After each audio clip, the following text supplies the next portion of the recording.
Mesdames, Messieurs, c'est une joie et un réel plaisir de vous offrir ce soir de quoi vous divertir. Dans ce haut lieu du rêve où l'illusion se mêle à la réalité, vous pouvez choisir de dresser le 5e mur ou de l'abattre. Mesdames, Messieurs, bienvenue au théâtre. À qui appartient-il? Officiellement, à vous, vous les contribuables. Officieusement, à eux les pouvoirs publics, qui se rachètent quand ils le peuvent une belle image à peu de frais, sur le dos de la culture qu'ils méprisent en vérité, et financent des projets qui ne feront qu'attendre, rémunèrent des élus qui ne feront qu'échouer. Ils collaborent, on le sait, par simple confort de l'acheter. Et oui, on ne mord pas la main qui nous refile la becqueté. Alors ils préfèrent la fermer, donner du crédit à la trouille, plutôt que de l'ouvrir un peu et de porter vraiment leurs couilles. Mais trêve de digression. La critique pure a quelque chose d'obscène. Entrons dans le vif du sujet. Voici la scène.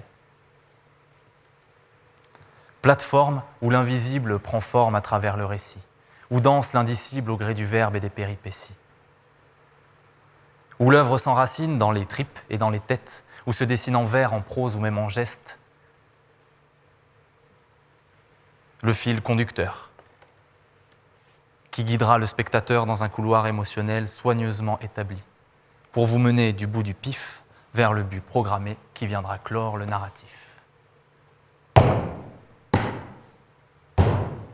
3 coups retentissent, la foule est en émoi, et soudain l'atmosphère se fige, l'air devient propice au miracle, et le voilà. Voilà le début du spectacle.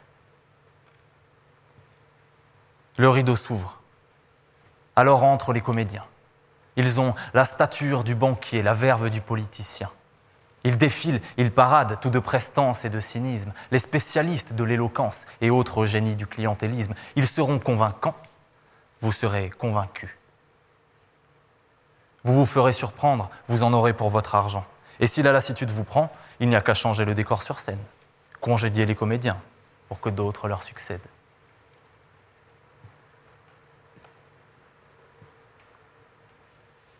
Au son, à la lumière, les fidèles techniciens, pour vous en mettre plein les mirettes avec des ruses de magiciens.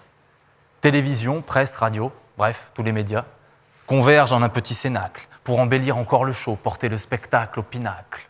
Les rois de l'enfumage, les princes de l'illusion. Le paraître et leur plumage, le mensonge, leur fonction. On les dit fainéants, mais en fait, on sous-estime leur influence. Sans eux, c'est sûr, on n'aurait pas les mêmes pensées, les mêmes croyances. Ils sont les alliés essentiels au bon déroulement de la pièce. Ils sont acteurs en distanciel pour faire oublier les coulisses. Ils jouent pour que votre œil se porte sur la scène qui brille en face, que jamais l'esprit ne se déporte et que le public ne se lasse. Et le public, c'est vous, messieurs, dames. Meute spectatrice aux allures de classe, de caste hiérarchique. Les différentes strates se partagent les balcons, la fosse et les gradins. Le poulailler pour ceux qui n'ont ni l'air ni les moyens.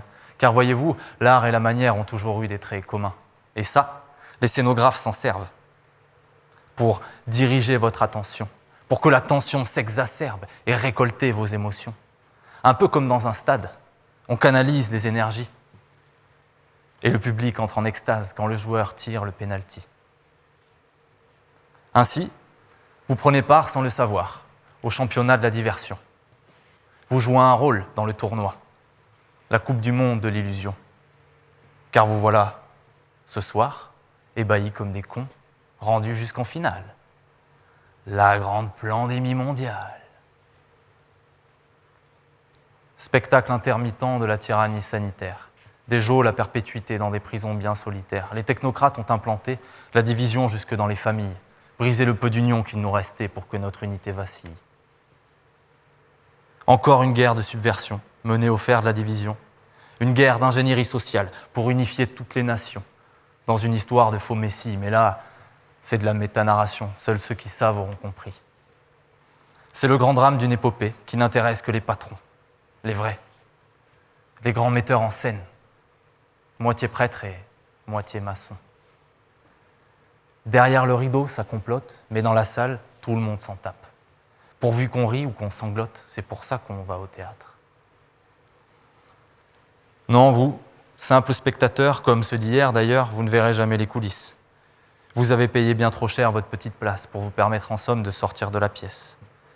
Et nous, simples précaires, intermittents non essentiels, nous sommes trop occupés à occuper des scènes ou des théâtres. On comprendra plus tard, trop tard, dans quelques représentations, que le scénar qui s'écrit en coulisses est la résolution de 2000 ans d'histoire que les hommes entamèrent jadis.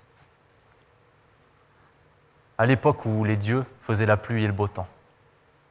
Et nous voilà maintenant aux portes du conflit final, à quelques mots, à quelques lignes du Deus ex machina, la résolution de l'intrigue.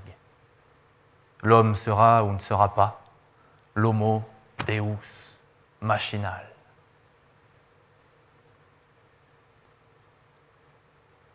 Les producteurs de cette pièce tragicomique ont financé très tôt des scénarios antinomiques. Et grâce à ce récit complexe, à cette pirouette scénaristique, ils nous maintiennent dans le suspense, immobiles, dans la tension perpétuelle, pour faire oublier au public que la bataille est religieuse, et donc l'enjeu spirituel. Mesdames, messieurs, c'est une joie et un réel plaisir de vous offrir ce soir de quoi vous divertir. Dans ce haut lieu du rêve où l'illusion se mêle à la réalité, vous pouvez choisir de dresser le 5e mur ou de l'abattre. Mesdames, messieurs, bienvenue au théâtre.